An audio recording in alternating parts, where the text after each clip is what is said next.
Hey, welcome to Slice of Life, where faith meets the everyday. I'm James, and each podcast I invite someone to dive into the moments that shape us, challenge us, and draw us closer to Christ. From coffee shop conversations to carpool reflections, we're talking about real life and the spiritual truths that help us live it well.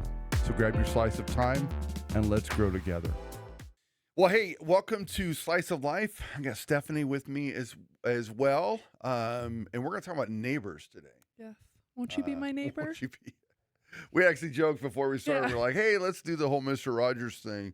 Although some of the people watching probably have no idea who Mr. Rogers I is. know. It's a And generational gap How now. sad that is. Yeah. Because he was epic. Yeah. So what he taught, especially in his time of life. The cultural demographics of what he dealt with was interesting. I mean, he was a radical Right. in his day. Yeah. In his day, he was absolutely radical. And most didn't even know he was a Marine. Yeah. I mean, so this guy came from, and you and I both Air Force. You're still active. And so we know a lot, or I speak for me. I know you do as well. Know a lot of Marines. Yeah. And most of them I would never peg as ever being able to be a guy like Mr. Rogers. Yeah.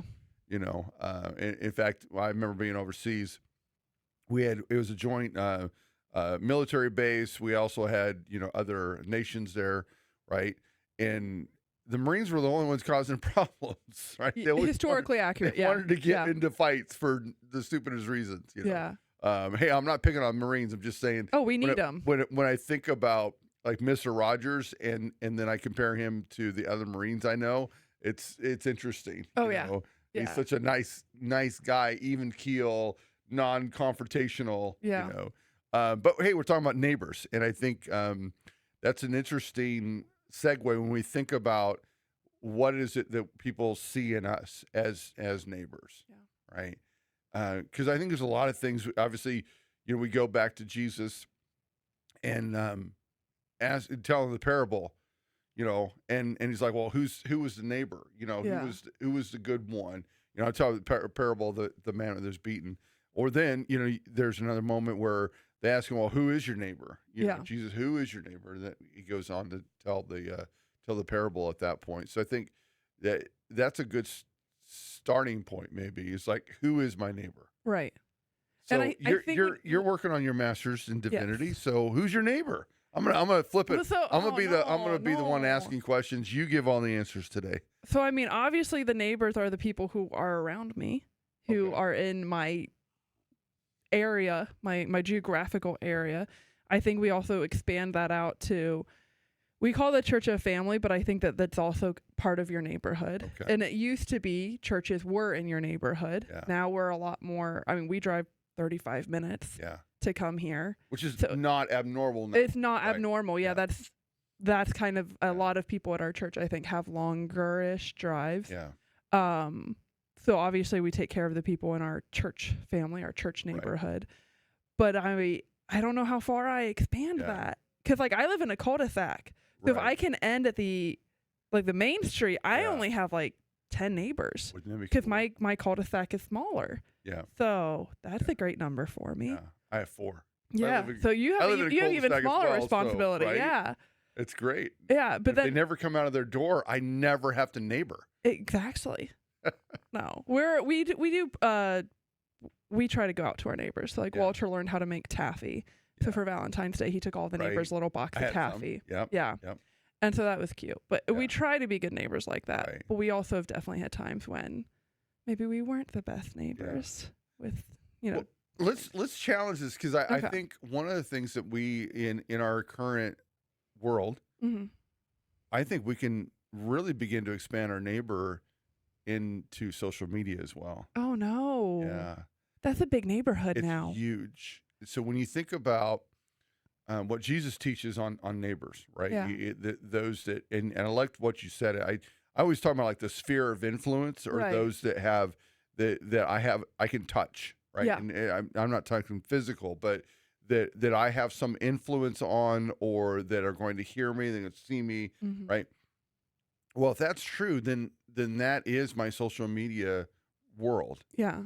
Right. So that means all my friends on Facebook, all my followers on Instagram, all those that I follow on Instagram, right? Yeah.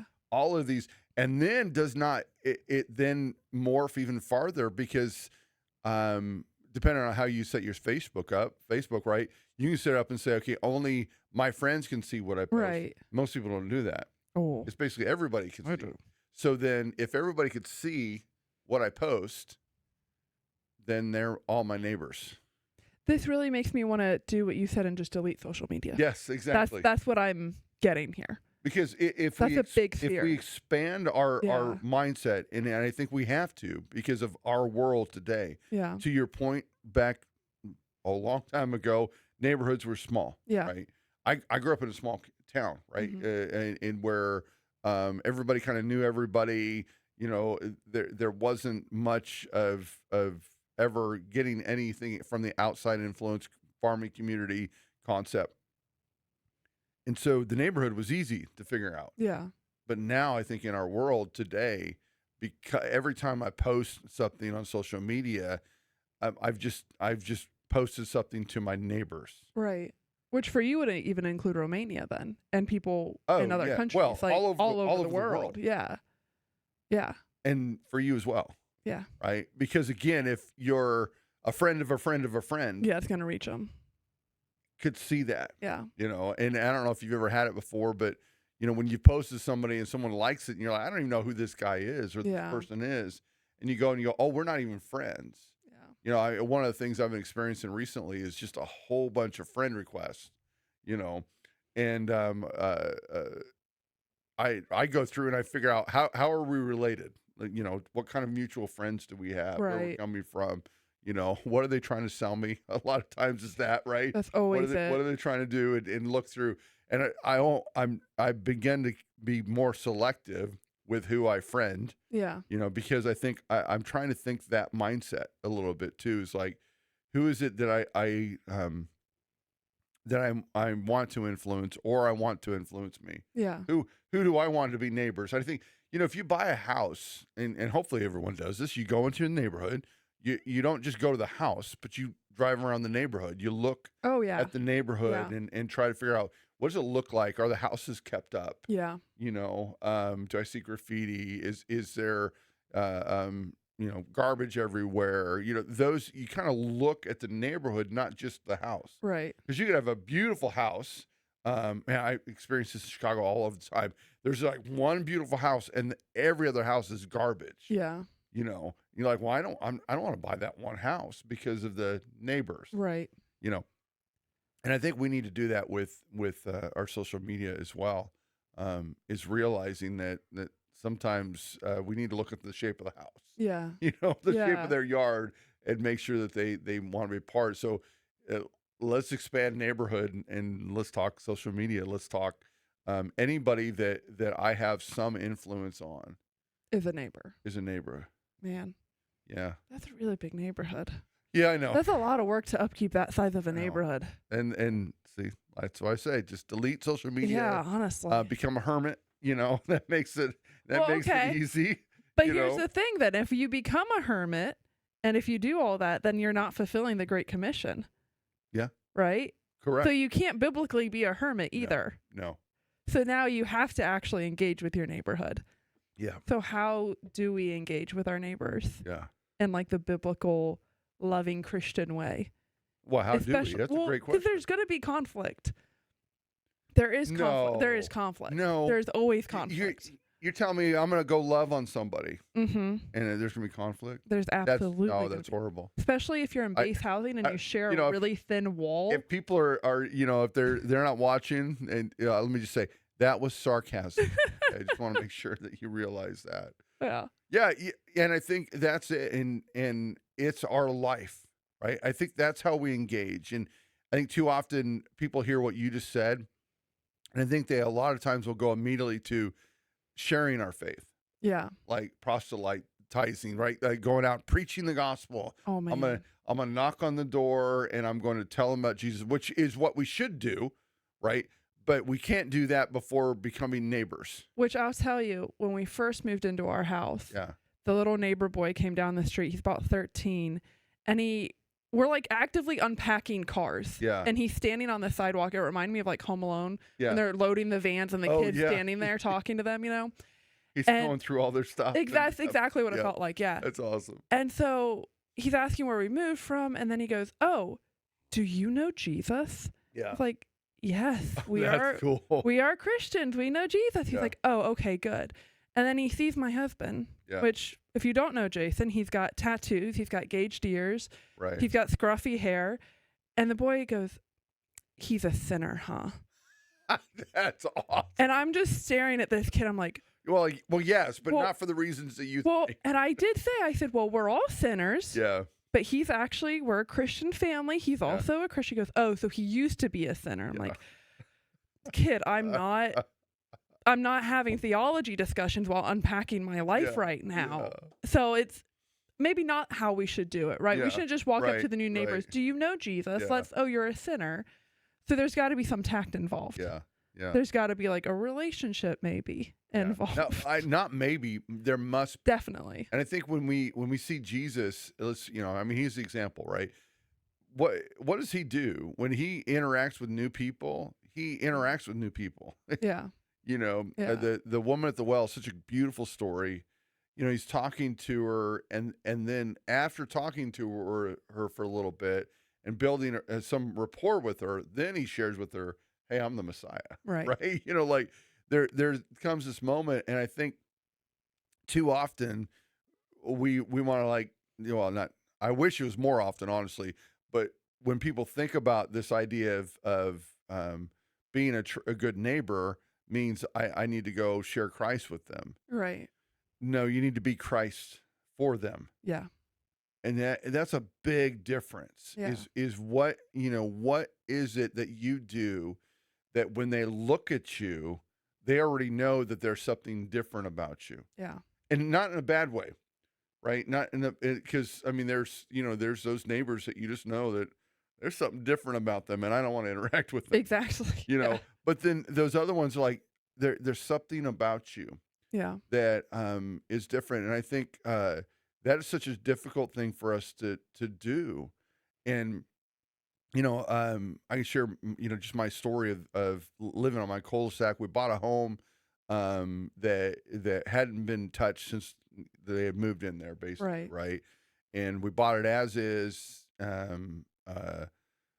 with all the stuff in there. So we had to hire guys to come in and remove all the Jeez. stuff, and we gutted it. We remodeled the whole thing.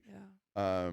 Started work, backyard, do just a lot of work in a short amount of time. And we weren't very good neighbors, Okay. not all of our fault, but I think I could have done a better job maybe talking with specifically the one neighbor. We ended up doing a retaining wall, and we hired a contractor to do the retaining wall. He failed, Oh, no. miserably failed. And we had pallets of block, right? And these are 80-pound blocks. They're not like Yeah, it's light not like you can blocks, just right. move them. And at one point the city comes out and basically our neighbors had turned us in, Right. said, "Hey, this is going," which caused more havoc, more stuff. And so we built a bad relationship with that neighbor very, very quickly. And I don't know if it would have been any better if I would have communicated better with them. Yeah. And went to them and said, "Hey, my contract failed. I don't know if that would have done anything. I've tried to repair that relationship ever since then." But I think it hurt me because I realized, man, I could have been better. Yeah. And then I say it hurt me, but I think it hurts my testimony for specifically for neighbors that I know are non-Christian, Yeah. right? They're very public about that. They're like not just non-Christian, they're atheists. They're, anti-Christian. Yeah. Right. And so I've given them another reason to not Yeah. like Christ. Yeah. And although I try to be that good neighbor and do other things, like we've had a lot of snow recently, and one of the things I always do is when I plow or when I shovel, I always shovel obviously on my sidewalk, but then their sidewalk as well. Yeah. The sidewalk on the other side, trying to be that, trying to help out. I've tried to do other But things that are this is a perfect example of neighbor, though. yeah, How far do you take the shoveling of the sidewalk? yeah. Because is it just the person next to you, Mm-hmm. or do you do the whole cul-de-sac? This is Right. like that's exactly like what's the math What? Yeah. of your love? Yeah, You know what I exactly. mean? Right. Like that's the whole thing, That's a in my good point. opinion. Yeah. You kind of you want to wonder that, right? Right. Because I think in our neighborhood, I've shared this from the pulpit before, where we've got these guys that are, they love their grass. Yeah. And they spend. There's these two gentlemen. They're funny. They can see each other. They're not next door, but they're kind of cattywonk, right? And you'll find them, and they'll be talking to each other about the grass, and they're like in a battle for grass, right? Yeah. To make the best grass. And I remember this one guy put some new sod down, and I'm walking our dog, and I heard the other guy say, "Oh, you're gonna pull that sod up next week because you know it's not gonna work right." They're having this friendly debate, on grass. Oh my gosh. And both of them have neighbors that are right next to them, and so you can tell exactly where the property line ends. Right. Because it's for the grass. It's manicured perfectly. The sidewalks are edged perfectly, and then all of a sudden, boom!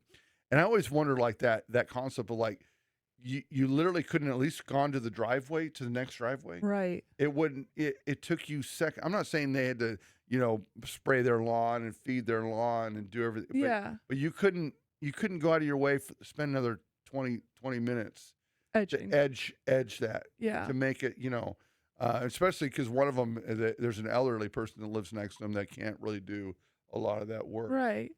But I think, those examples, I think are such great examples of that defining that neighborhood and looking and wondering who really is my neighbor. Yeah. Right. And so like in my cul-de-sac, and these guys aren't in my cul-de-sac, they're just kind of around that area. In my cul-de-sac, I have one neighbor. Okay. Now there's 4 houses. Right. Or 5 houses, I'm sorry, 5. But there's one neighbor I can think of off the top of my head who is neighborly. He says hi to me.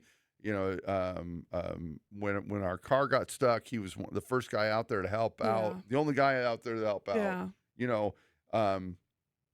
And you see that, and you're like, and I say he's my neighbor, even though he's not right next to me. He's 2 houses down, but because he's involved, both him and his wife, when I see them, kids, right, they always greet, they're always talking. Right. Hey, how you doing?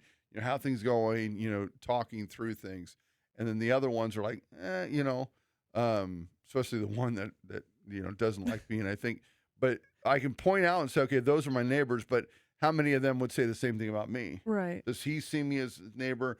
Do the ones to my right, I know the ones on the left don't, but the ones on the right, do they think of me as their neighbor? Yeah. Does the other guy, think of me as their neighbor? And what are we doing as Christians then?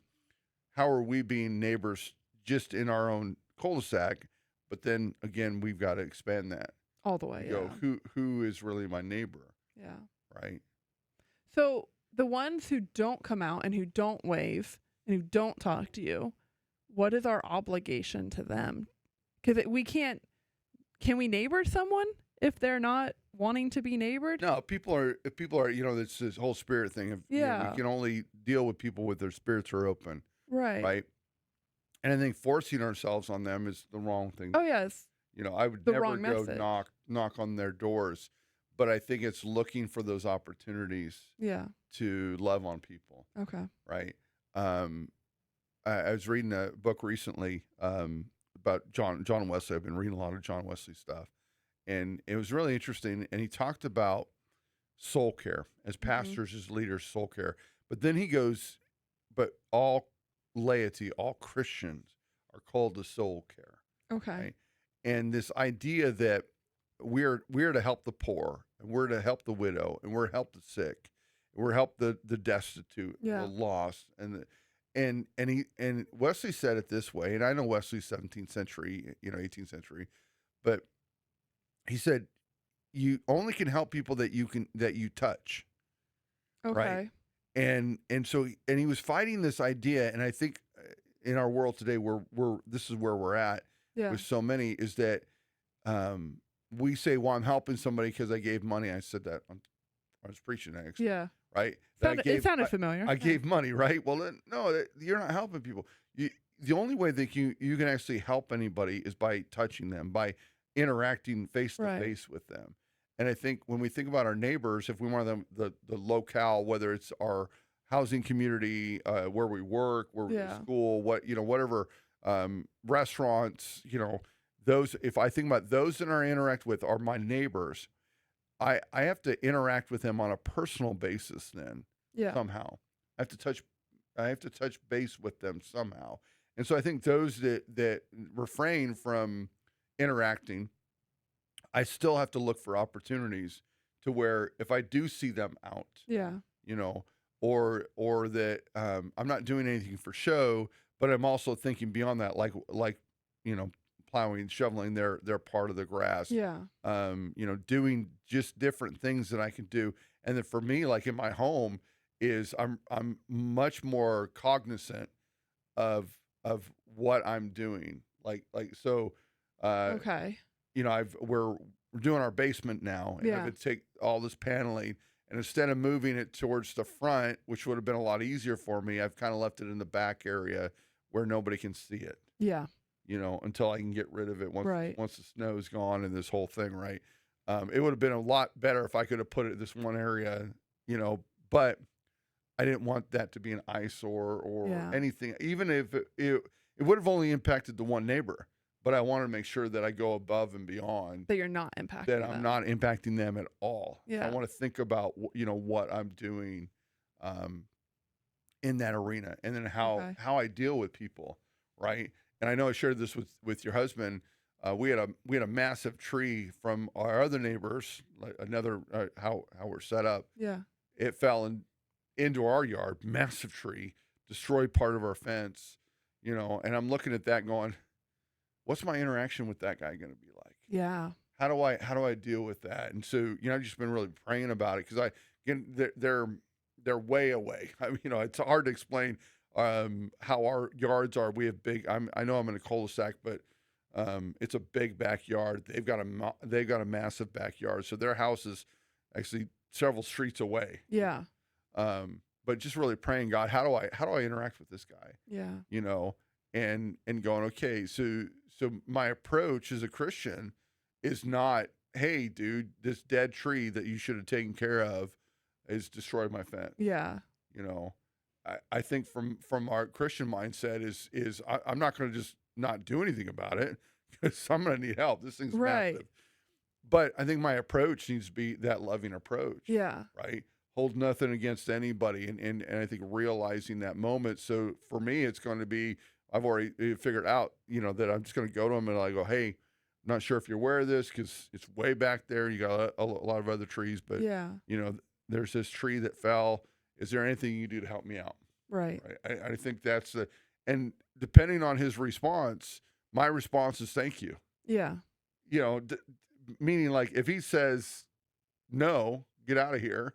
Like, okay, thank you. man, I'm going to thanks. take care of it Right. myself. Or if Yeah. he says, here's $20, McDonald's gift card, Yeah.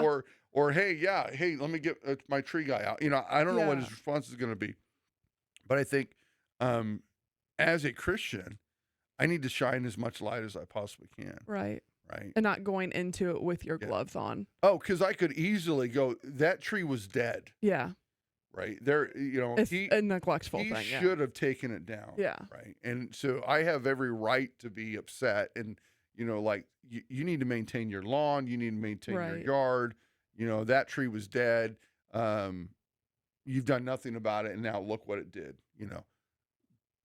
But that's the turn the other cheek concept. Yeah. We're as neighbors, I think that's what we have to, as Christian neighbors, we have to do. Yeah. And that's a real world example, Yeah. right, of that. But what does that look like again in social media? What does that look like in our other interactions, in what we do and say? Yeah. How we deal with people. And even yesterday we went to lunch. I was just telling the story, and one of the questions I love to ask is, I'll ask the waiter or waitress, hey, is there anything we can pray for you about? Mm-hmm. We're getting ready to pray for our meals. Is there anything we can pray about? And the responses are always interesting. Some are like, oh yeah, there's nothing. I'm good. Yeah. Some are like, oh, can you pray for this? Others are, they start weeping, crying. Jeez. Wow. We had one story that was really impactful. We had just started it too. We hadn't been doing it very long, and we asked, and this lady just starts crying and leaves. Oh my gosh. Right, and we're like, what did we just do? I'm thinking we offended her. I'm thinking something. Probably about 5 minutes, she comes back and she goes, "I'm so sorry. I did regain composure," and she showed us these pictures she had just received of her toddler with bruises on him. Oh my gosh. And she goes, "I just got this, and I asked my boss if I go home. My husband just picked him up from daycare, and my bosses were short staffed, so I can't leave. I don't know what's going on with my Oh son. my gosh. Can you pray for him?" And so, she stands there. We pray for him. She takes her order. She's better. She Yeah. visibly tells she was better. There was a little bit more peace about the situation. So she takes her order, comes back, and by the time she comes back with the drink, she goes, "I just talked to my husband. The daycare had just called. He actually fell at the playground, and they had video of it, and he's Yeah. fine. Okay. It looks worse than it is. Yeah. We could see everything's okay." But that's just those are some of the stories Yeah. like that we get. But so yesterday we were there, and I asked the guy, hey man, is there anything to pray for? Well, let me back up, because I think the story is interesting. Because we walk in, and I got my suit jacket on and my t-shirt, so I'm sort of preachy, and he goes, "Oh, do you guys just get done to church?" I said, "Yeah." He goes, "Okay, cool, how did it go?" I said, and I was like, "Well, it was all right, except for the preacher. I wish he could do a little better job. FYI, I'm the preacher." Okay. And he goes, "Oh, did you go to Rock City?" Which is a big church kind of in that area where we're at. Wild that was his first. Right. And That I was think his it's first, probably yeah. just because it's a massive church. Yeah. And my wife like, no. We go to Life Church at Easton, and my husband's the pastor, actually. He's a preacher. "Oh, okay." His countenance changed at that point. And what I mean by that is he stopped looking at us. Oh. Yeah. And he started to take our order by looking over our heads. Never made eye contact. Is it like the Moses thing where Moses veiled his face I don't know. so that they couldn't see the glory of God on his It face? was so odd, and I began to, and I was.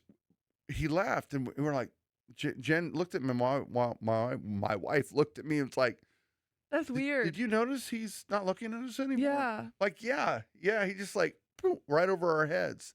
So he comes back, we order, get our food. I'm like, and same thing. "Hey, is there anything we can pray for you about?" We found out he goes to another church. That makes it even weirder. Right. And not a lot, though. I could tell from how he said Okay. it. Right. Once every 7 weeks. Once, type- yeah. So I go to church and so we asked him, and he goes, "Well, can you help me that I be more successful in what I do?" And What? so exactly. So we begin to pray, and he walks off, and I'm just like, man, I felt like the Holy Spirit's like, he's dealing with so much guilt and shame right now that like basically at that moment that he realized I was a pastor, it was almost like he was afraid that if he looked at me that I would read his mail. You mean basically what happened? Right. And Where tell him, you could right.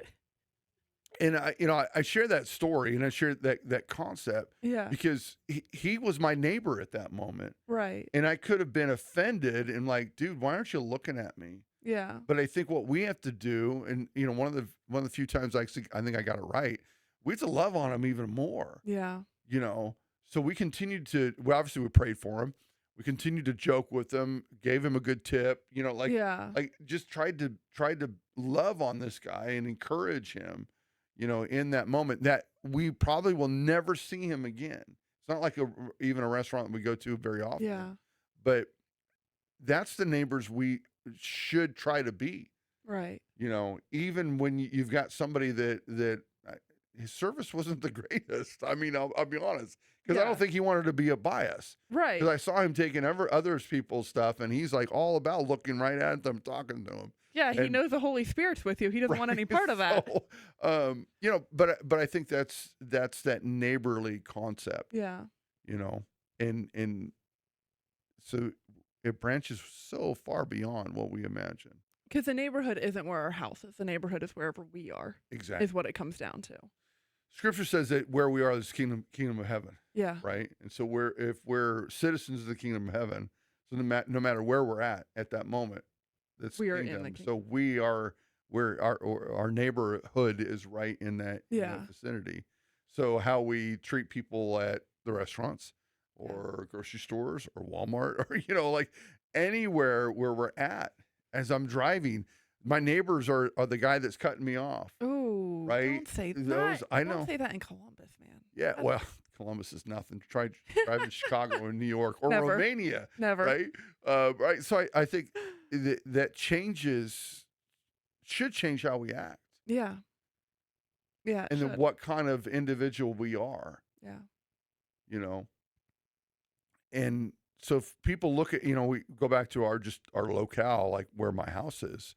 Do people look at me and go, hey, that guy's different and he's nice and he loving and he caring?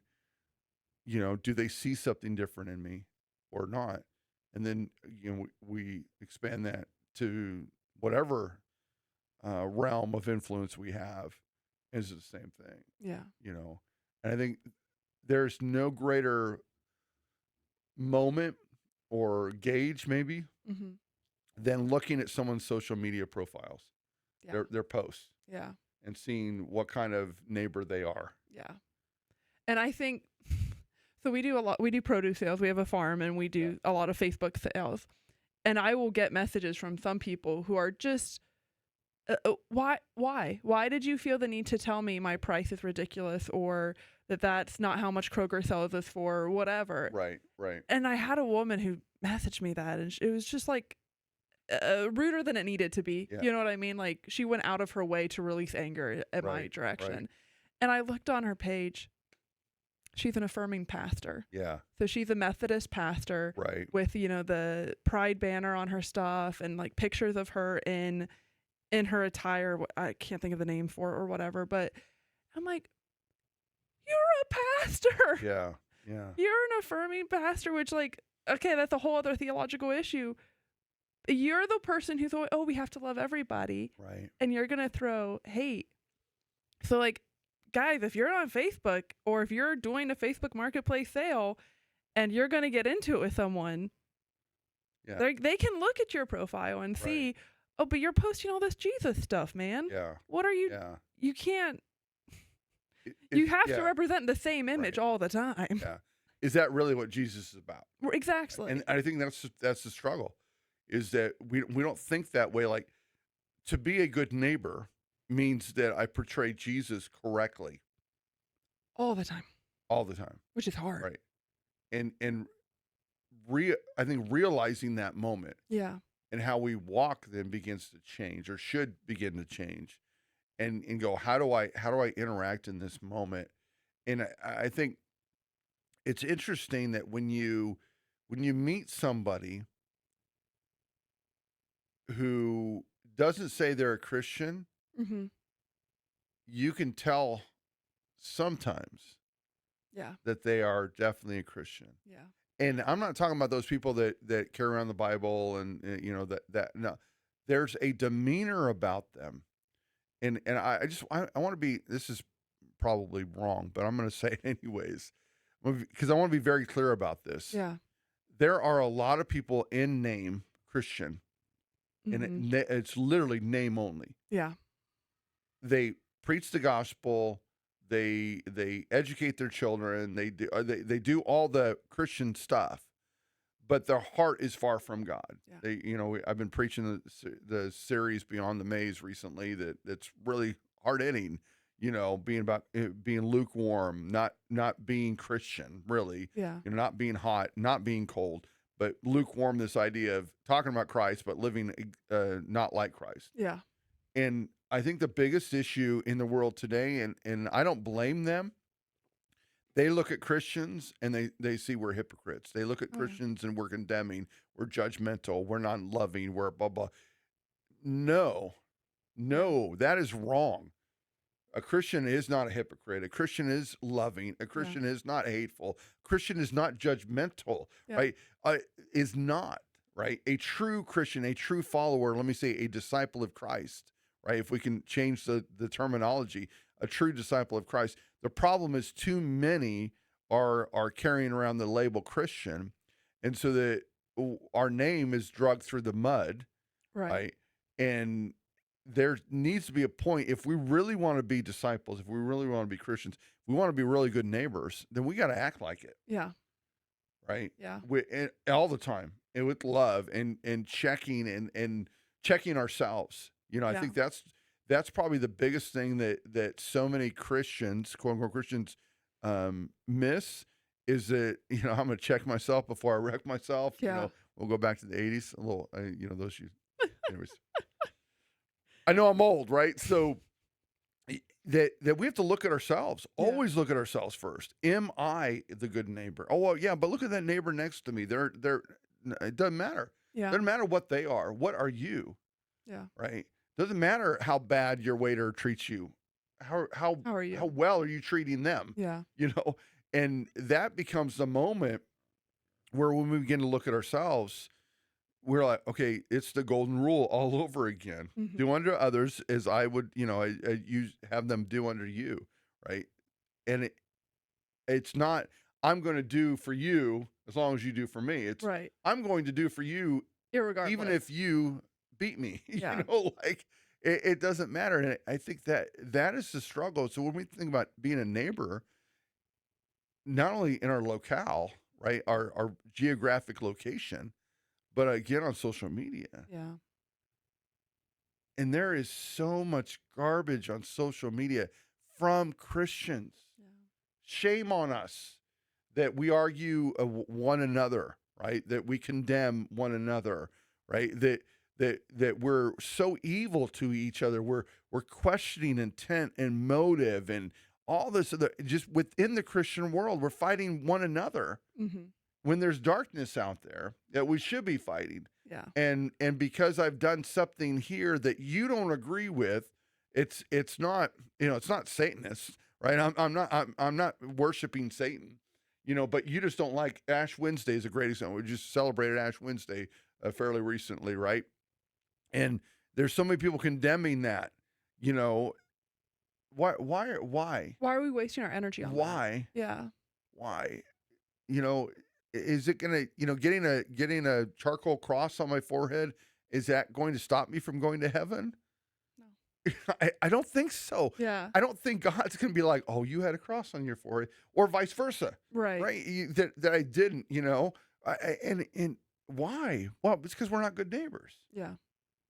Which, if we can't be good neighbors to other people who agree that Jesus is Lord, who agree Right. with us on, like, let's just talk like the bedrock issue, right?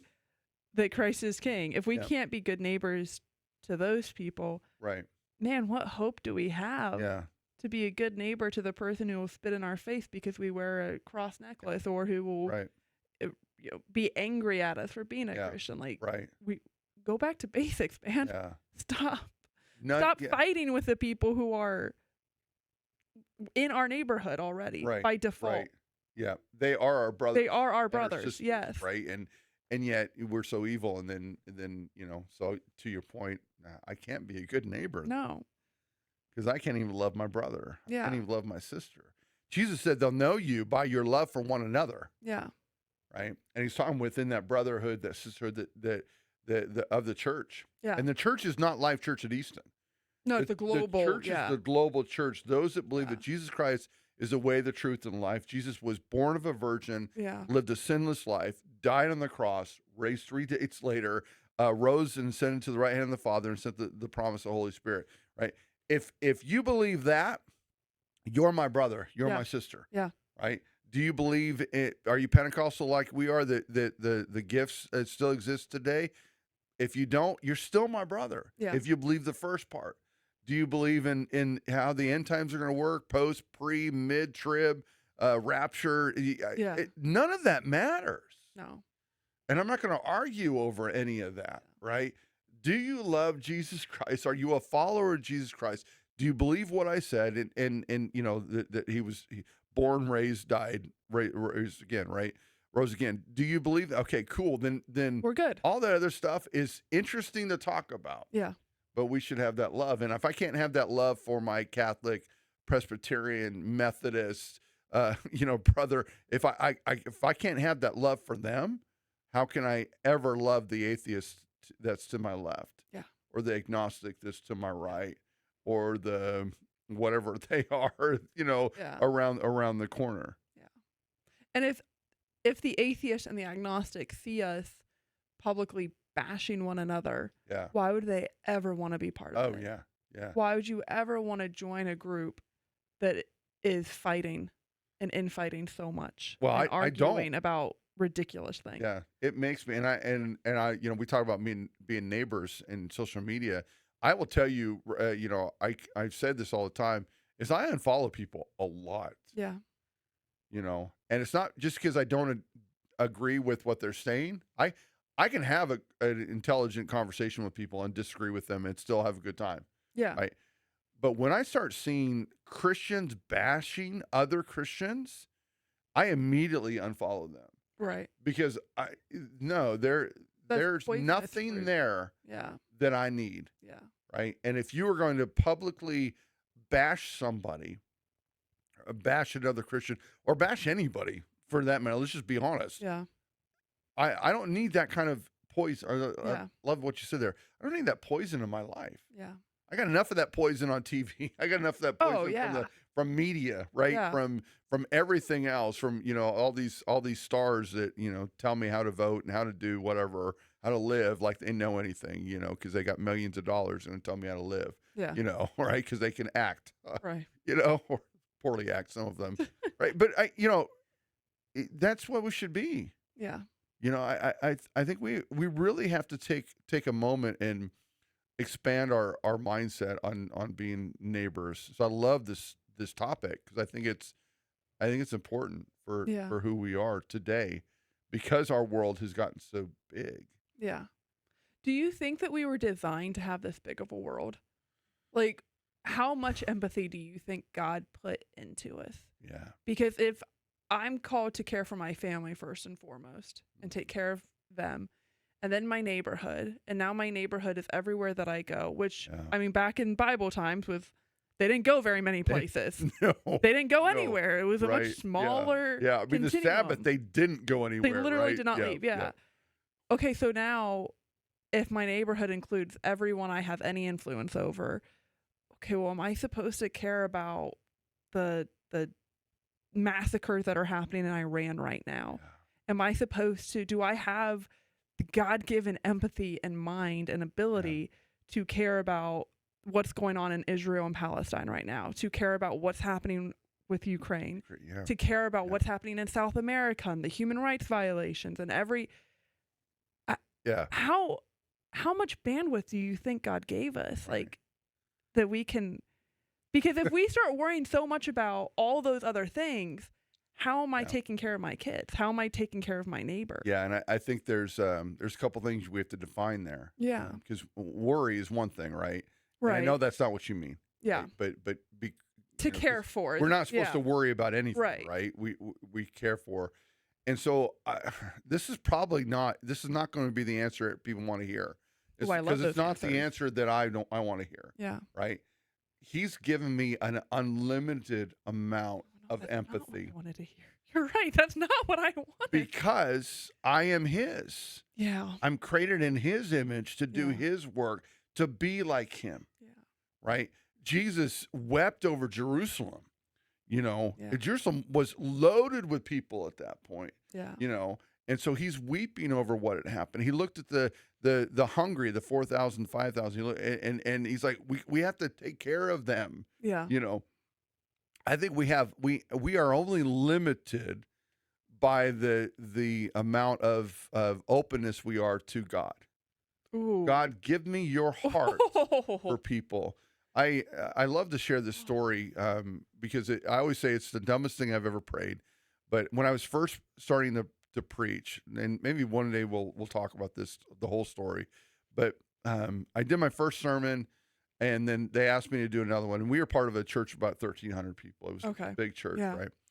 And so it was going to Wednesday night, which is normally an average about 300 people. Okay. You know, and so my second sermon, I'm there. I'm much more comfortable because I've already preached one and I didn't die.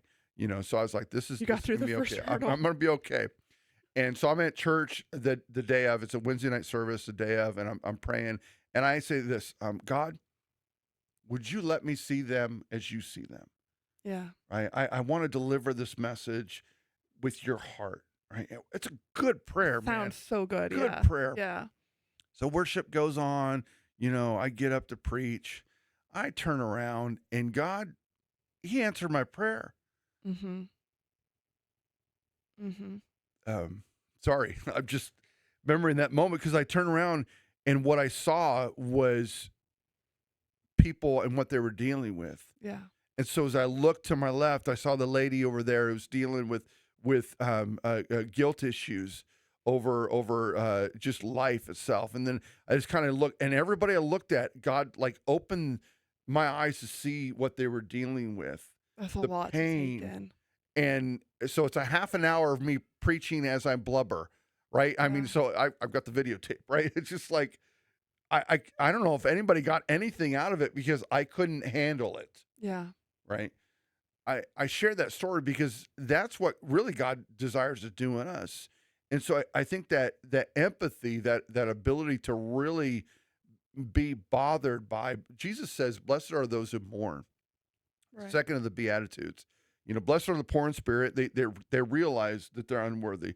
Blessed are those who mourn. It's not talking about mourning and death. It's mourning that people are dealing in life. They're dealing with some of them destiny of hell, right? Yeah. They begin to mourn. He says, blessed are those that begin to look at this world and begin to mourn over the pain and the suffering of this world. Yeah. Right? We look at blessed are those who mourn, and we're thinking, oh, you're talking about, oh, I lost somebody, you know, someone died. And I'm Yeah. like, no, that's not what he's talking about. Jesus, second, blessed are you, joyful are you, happy are you, Yeah. filled with me because you're mourning for those problems. And I think so that answers your question, but then we go one step further, and I think we have to begin to realize that the farther, you know, the capacity that we have, Yeah. right? The farther we expand our capacity, we are, because of under our own strength, are limiting our ability to really impact our family, which is our number one ministry. Right. So on one hand, I'm saying we have an unlimited ability to really connect with people Yeah. because that's what the God of creation has given us as we're connected with Him, as we allow Him to move in us. But we also have to, on the other side, realize I shouldn't be opening myself up to everything. Right. Because when I open myself up to everything, I then remove my ability to do that which I need to do. Yeah. And one of the things I talk about a lot is like, for some people, they should stop watching news. Yeah. And people are like, what do you mean? No, you know, like they're not going to know what's going on. No, they will know what's going on. But some people cannot interact with the news and then be good parents. I mean, you've told me that before. Yeah. Right. We've had this conversation over the hurricanes Yeah. because it just tore me up to think about, but Right. it took me away from my primary mission. Yes. Yeah. And I think we have to realize that. And so, you know, that's such a great example of that moment, especially with the political garbage and other things that are going on in our world today. If you can't handle it and actually interact with your family in a good Yeah. way, you need to shut that off. Yeah. Right. And I think all of these, and so you look at, that's why we should look at our social media and make sure we're not, you know, expanding ourselves too much. And so you've got unlimited empathy that God can give us, but you have the obligation Yeah. to make sure that your realm of influence is in capacity for what you can do, Yeah. right?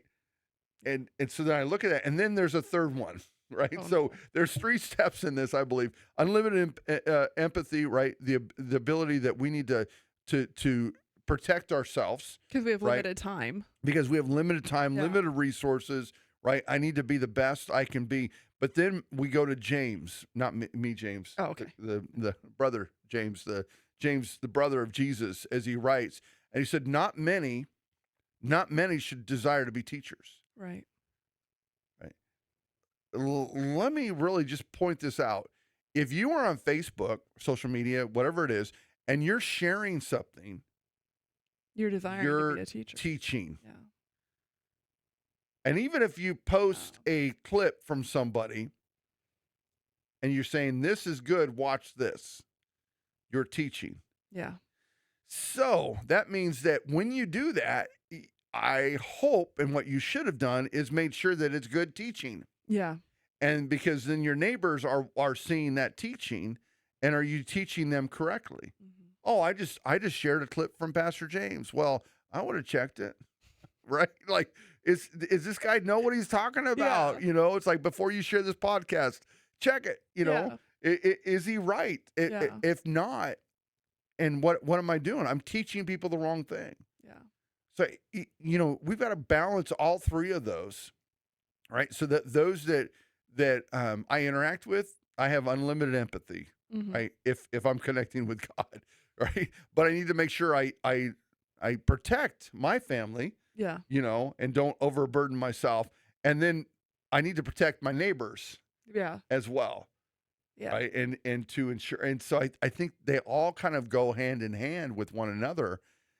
And when we do that, we protect not only our eternity, but the Yeah. eternity around us, Which is our right? responsibility. Which is our ultimate responsibility, is to go and make disciples. Yeah. And not be a hermit. Yeah, exactly. And when we make disciples, it's a process. Yeah. And if you could claim discipleship and followers and friends, right, that there are people watching and seeing. Yeah. You know, I had a guy the other day ask me about, on social media, like, a recommendation for a book. I don't take that lightly. Right, because it's a serious thing. It should be very serious. Like, oh, hey, just read this or no. Like, thinking about, praying about, going, okay, God, what would you want me to give this guy? What would be the one book, you know? But I think we're too flippant with that responsibility. Yeah. You know, if I want to be really a good neighbor. Yeah. Which, I mean, I've had people reach out who I've, you know, met across the military, this or that, and they'll be like, well, I don't really know what to do, and I figured you would. I'm like, I don't know why you would figure I would know what to do, because who am I? Like, I'm just your friend. Why would you figure? But I think it goes back to, like, well, I've shown myself to be a good enough neighbor to them. Right. And, like, that's a big honor when people are inviting you into their stress or their decision-making process. Like, that's a really big honor, and we can't take that lightly as Christians. That's such a good point, because I think we give ourselves a lot of grace, way too much mercy. But I think that's a question we should ask ourselves. Yeah. Do people seek me out? Yeah. To help in their trouble, in their trials, in their chaos moments, in those, are they seeking me out? If they are, 99% of the time, it's because they saw something good in you. Yeah. You know, and it's in that moment that, not that I'm saying we should be prideful, but maybe we could think, well, maybe I'm on the right track. Yeah. You know, maybe I'm going, but let me go the opposite. If people are not reaching out to you, and again, we could say this, because I know people reach out to people just to hear what they want to hear. You know, I'm not talking about that, but they reach out to you and you tell them the hard thing. Yeah. And they continue to reach out to you, even though you tell them the hard thing, like, dude, you're the messed up one in this, right? You know, you're going the right track. But if you don't have people reaching out to you and you're not able to tell them the hard things, then you're probably not a good neighbor. Yeah. Yeah. And they don't see Christ in you. Yeah. Right. And that should be all the way around. Yeah. You know, no matter where you're at in your neighborhood. Right. Yeah. Exactly. Yeah. Exactly.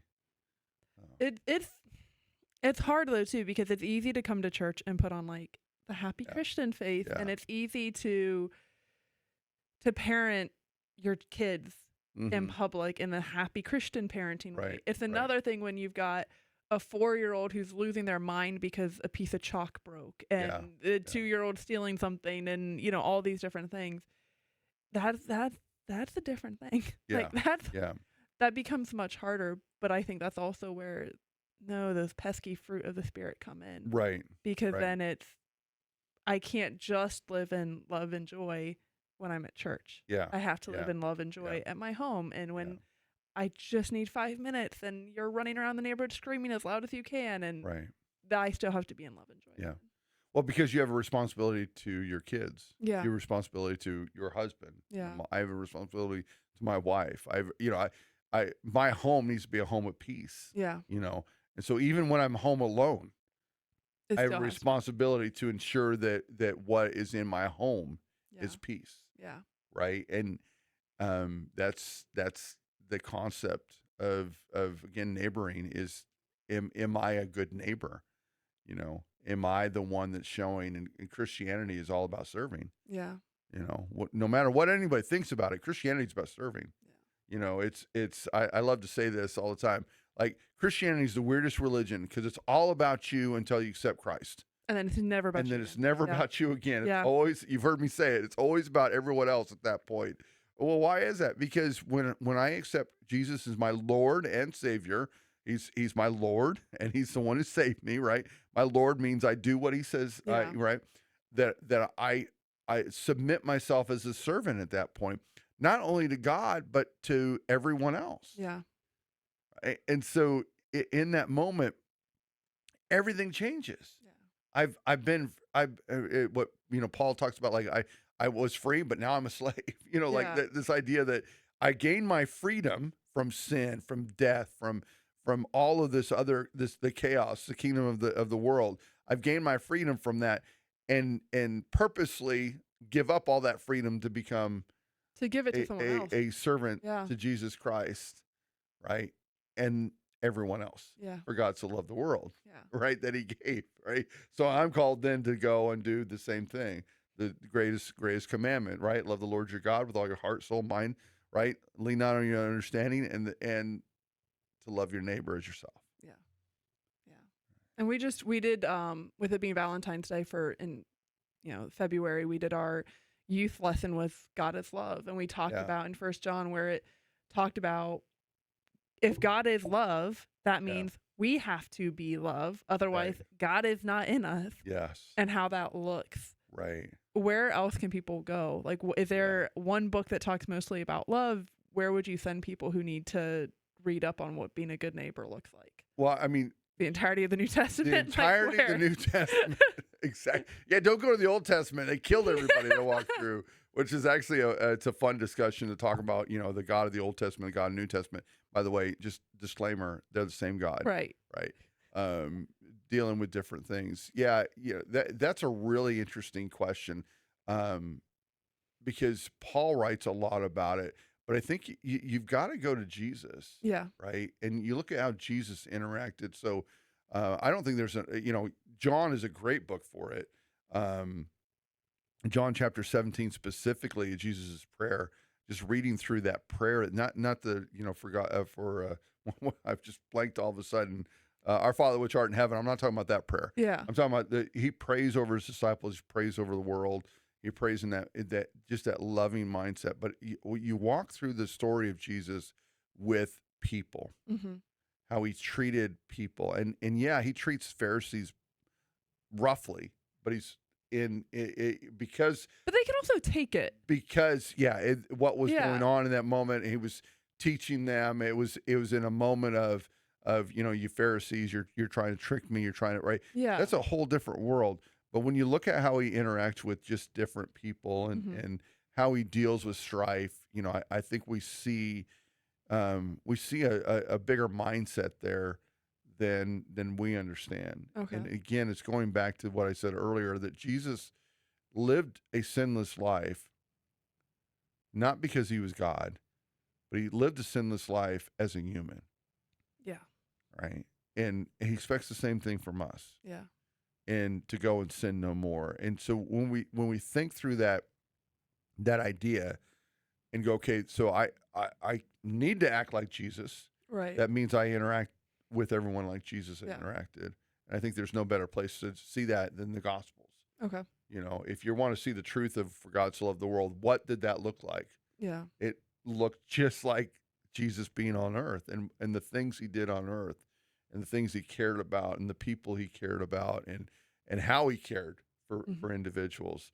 You know, when you walk that journey with him, really get into it. And again, I think the thing is we have to grapple with that. Jesus was fully God, but he denied the authority, he denied the power, and came to earth. And so he lived a sinless life, and he acted as a man Yeah. under manly power, Right. human power. Right. Which Right. means we also have it accessible to us, right? Correct. Like what I 'Cause- already have in me, Yeah. right? I already Yeah. have it in me We just have to do deny the what flesh. Jesus did. Yeah. You know. Oof. Yeah. But that means we have to do it because we're able to do it. Exactly. So Oh, rough. That's a rough note to end on. I know. That's a rough note to end on. Go and sin no Go and more. sin no more. He said that and he meant it. It wasn't. Yeah. It wasn't like go and sin less. Yeah. You know, it wasn't going. You know, going. Don't do those big sins that you were doing. You know, go and sin no more. Yeah. Right. Yeah. That there comes a moment where you do that, and I think thinking as neighbors, if we can wrap all that up, love the Lord your God with all your heart, with everything you got, and love your neighbor as yourself. Yeah. And define your neighbor in a much broader sense in this world. Then just use it. Right. Protect yourself, obviously, and maybe limit your neighbors. Yeah. But again, you're loving them, which means you're going to interact with them a lot different. Yeah. Amen. Hallelujah. Amen. Praise you, Hallelujah. the Lord. Delete social media. That's what I got out of that. Right. Exactly. One more time. Right. How many times do I have to say it? It's a necessary evil. Yeah. Unfortunately, it's great work because you can get a lot of good stuff out there, but there's a lot of bad. There's more bad than good. Yeah. Yeah.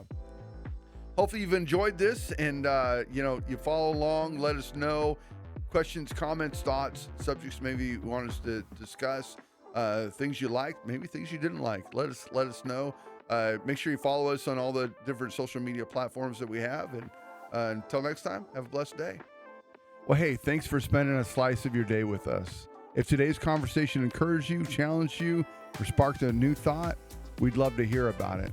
Follow us on social media to keep the conversation going, and don't be shy. Send in your comments, your questions, or even topic suggestions for future episodes. This podcast is about living out our faith in real life, and your voice helps us shape it. Until next time, keep walking with grace and keep living the life God's called you to.